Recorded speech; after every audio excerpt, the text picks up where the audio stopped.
আসসালামু আলাইকুম, welcome to my another video.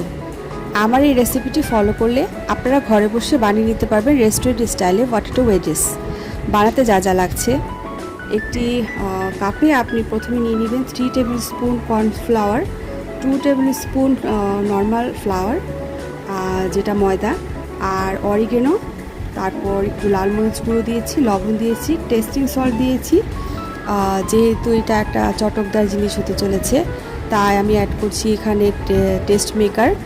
আপনারা অবশ্যই বুঝতে পারছেন এটা কোন ব্র্যান্ডের টেস্ট মেকার, আমি বলছি না।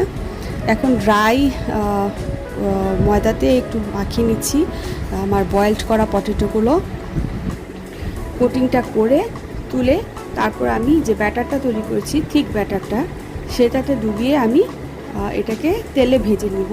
তেলটা অবশ্যই ডুবো ডুবো হতে হবে। ভালো করে ভেজে, বোথ সাইডটা ভেজে উঠিয়ে আপনারা